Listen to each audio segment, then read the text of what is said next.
നിങ്ങൾ ഏത് നാട്ടിൽ താമസിക്കുന്നുവോ ആ നാടിന് നിങ്ങളുടെ മേൽ വലിയ ഇമ്പാക്റ്റ് ചെലുത്താൻ സാധിക്കും. നിങ്ങളുടെ ചുറ്റിനുമുള്ള വൈബ്രേഷൻ, നിങ്ങളുടെ ചുറ്റിനുമുള്ള ആൾക്കാർ നിങ്ങളെ വളരെയധികം എഫക്റ്റ് ചെയ്യുന്നുണ്ട്. നിങ്ങളുടെ ശരീരത്തെ, നിങ്ങളുടെ മനസ്സിനെ, നിങ്ങളുടെ മെൻറ്റാലിറ്റിയെ, സത്യത്തിൽ നിങ്ങളുടെ ജീവിതത്തിൽ തന്നെ ഇത് വളരെയധികം കൺട്രോൾ ചെയ്യുന്നു.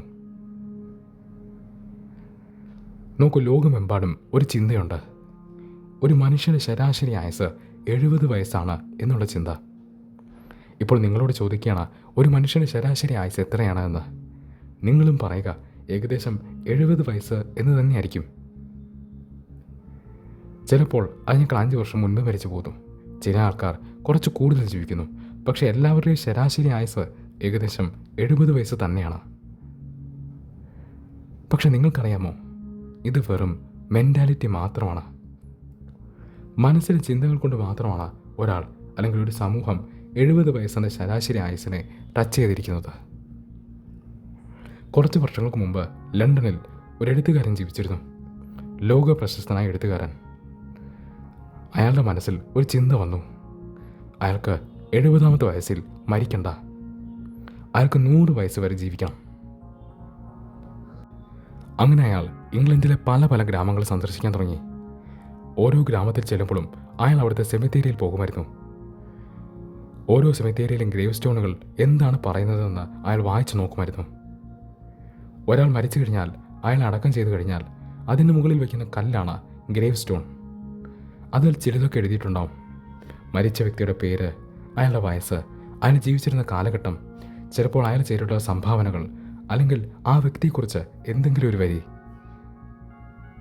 ഈ എഴുത്തുകാരൻ ഏത് നാട്ടിൽ ചെന്നാലും അവിടെയുള്ള സെമിത്തേരിയിൽ പോകും. അവിടെയുള്ള ഗ്രേവ് സ്റ്റോണുകളിൽ എന്താണ് എഴുതിയിരിക്കുന്നതെന്ന് വായിച്ചു നോക്കും. ഇത് അയാൾ തുടർന്നു കൊണ്ടിരുന്നു. അയാളുടെ കൂട്ടുകാരൻ പറഞ്ഞു അയാൾക്ക് വട്ടാണെന്ന്. നീ എന്തായി കാണിക്കുന്നത്? നീ നിന്റെ സമയം വേസ്റ്റ് ചെയ്യുകയാണ്. പക്ഷേ എഴുത്തുകാരൻ പറഞ്ഞു, എനിക്ക് 70ാമത്തെ വയസ്സിൽ മരിക്കാൻ താല്പര്യമില്ല. എനിക്ക് 100 വയസ്സ് വരെ ജീവിക്കണം. ഞാൻ അതിന് പറ്റിയൊരു നാടാണ് കണ്ടുപിടിക്കുന്നത്. ഓരോ നാടിനും ഒരു സൈക്കോളജി ഉണ്ട്. 100 വയസ്സ് വരെ ജീവിക്കാൻ സാധിക്കുമെന്ന് വിശ്വസിക്കുന്ന ഒരു നാടിനെ കണ്ടെത്തിയാൽ മാത്രം മതി. അവിടെ പോയി താമസിച്ചാൽ മാത്രം മതി. എനിക്കും 100 വയസ്സ് വരെ ജീവിക്കാൻ സാധിക്കും. കൂട്ടുകാരൻ ഇയാൾക്ക് വട്ടാണെന്ന് പറഞ്ഞിട്ട് പോയി. പക്ഷെ ഇയാളുടെ അന്വേഷണം നിർത്തിയതേയില്ല. ഒരുപാട് നാളുകളുടെ അന്വേഷണത്തിന് ശേഷം അയാൾ ആഗ്രഹിച്ച പോലെ ഒരു ഗ്രാമം അയാൾക്ക് കണ്ടെത്താൻ സാധിച്ചു. ഒരു അത്ഭുത ഗ്രാമം. ഇവിടെ മിക്ക ആൾക്കാരും മരിക്കുന്നത് 100 വയസ്സ് എത്തിയതിനു ശേഷം മാത്രമാണ്. ആ ഗ്രാമത്തിലെ സെമിത്തേരിയിലെ ഗ്രേവ് സ്റ്റോണുകളെല്ലാം അയാൾ വായിച്ചു നോക്കി. മിക്കതിലും ആൾക്കാരുടെ പ്രായം 100ൽ കൂടുതലാണ്. സത്യത്തിൽ അവിടെ 100 ഒരു സംഖ്യയല്ല. ഏറ്റവും രസകരമായ കാര്യം എന്തെന്നാൽ 108 വയസ്സായി മരിച്ച ഒരാൾ ഗ്രേവ് സ്റ്റോണിൽ എഴുതിയിരിക്കുന്ന ഒരു വാചകമാണ്. അതിൽ പറയുന്നത് അകാലത്തിൽ നമ്മളെ വിട്ടുപോയ വ്യക്തി എന്നാണ്. ഈ എഴുത്തുകാരൻ പറഞ്ഞു, ഈ ഗ്രാമത്തിലാണ് ഞാൻ താമസിക്കേണ്ടത്. കാരണം ഈ നാട്ടിലുള്ളവർ പറയുന്നു 108ാമത്തെ വയസ്സിൽ മരിക്കുന്ന വ്യക്തി അകാലത്തിൽ നമ്മളെ വിട്ടുപോയതാണ് എന്ന്. അതായത് ഈ വ്യക്തിക്ക് സമയമായിട്ടില്ല എന്ന്. 108 വയസ്സായിട്ടും അയാൾക്ക് മരിക്കാൻ സമയമായിട്ടില്ല എന്ന് ചിന്തിക്കുന്ന ഒരു ഗ്രാമം. ഇതാണ് ഞാൻ അന്വേഷിക്കുന്ന ഗ്രാമം. അങ്ങനെ ഈ എഴുത്തുകാരൻ തൻ്റെ 70ാമത്തെ വയസ്സിൽ ഈ ഗ്രാമത്തിലേക്ക് ഷിഫ്റ്റ് ചെയ്തു. അത്ഭുതകരമാണ്. കാരണം ഈ എഴുത്തുകാരനും 100 വയസ്സ് എത്തിയതിനു ശേഷം മാത്രമാണ് മരിച്ചത്. അയാൾ പറഞ്ഞ കാര്യം അയാൾ തെളിയിച്ച് കാണിച്ചു. ഓരോ നാടിനും ഒരു സൈക്കോളജി ഉണ്ട്, ഒരു വൈബുണ്ട്. നമ്മൾ ഏത് നാട്ടിൽ താമസിക്കുന്നുവോ അതിന് നമ്മുടെ മേൽ വലിയ ഇമ്പാക്റ്റ് ഉണ്ട്. ഒരു ഗ്രാമം മുഴുവൻ ചിന്തിക്കുന്നു, വിശ്വസിക്കുന്നു 100 വയസ്സ് ഒരു സംഖ്യയല്ല എന്ന്. 100 വയസ്സെത്താതെ ഒരാൾ സാധാരണഗതിയിൽ മരിക്കുകയില്ല എന്ന്. നമ്മൾ ഈ നാട്ടിലാണ് താമസിക്കുന്നതെങ്കിൽ നമ്മുടെ മെൻറ്റാലിറ്റിയും അങ്ങനെയുള്ളതായി മാറുന്നു. നമുക്കും ഈസിയായി 100 വയസ്സ് വരെ ജീവിക്കാൻ സാധിക്കുന്നു. സത്യത്തിൽ ആ നാട്ടിൽ 100 വയസ്സ് ഒരു സംഖ്യയല്ല.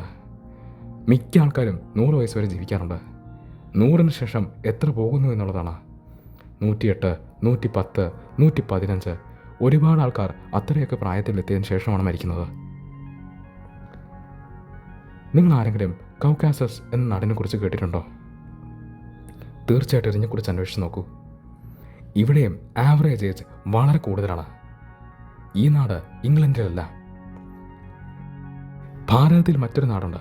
സത്യത്തിൽ ഇന്നത് പാകിസ്ഥാൻ്റെ കൺട്രോളിലാണ്. ഹുൻസ വാലി. ഇതും ഒരു അത്ഭുത ഗ്രാമമാണ്. ഇവിടെയും മനുഷ്യൻ്റെ ശരാശരി ആയുസ് 120 ആണെന്നാണ് പറയപ്പെടുന്നത്. ഈ ഗ്രാമത്തിൽ 60-ാമത്തെ വയസ്സിലും സ്ത്രീകൾ പ്രസവിക്കുന്നത് വളരെ സ്വാഭാവികമാണ്. നോക്കൂ, ഇതെല്ലാം മെൻറ്റാലിറ്റിയുടെ ക്വസ്റ്റ്യനാണ്. ഒരു നാടിനൊരു സൈക്കോളജി ഉണ്ട്. നമ്മൾ ജീവിക്കുന്നിടത്ത് നമ്മുടെ ചുറ്റിനുമുള്ള വൈബ്രേഷൻസ് നമ്മളെ വളരെയധികം ഇൻഫ്ലുവൻസ് ചെയ്യുന്നുണ്ട്, നമ്മുടെ ജീവിതത്തെ കൺട്രോൾ ചെയ്യുന്നുണ്ട്. പിന്നീട് ഒരിക്കൽ ഇതിനെക്കുറിച്ച് കൂടുതൽ കേൾക്കാം. ഇന്നത്തെ വീഡിയോ ഇഷ്ടമായെന്ന് വിശ്വസിക്കുന്നു.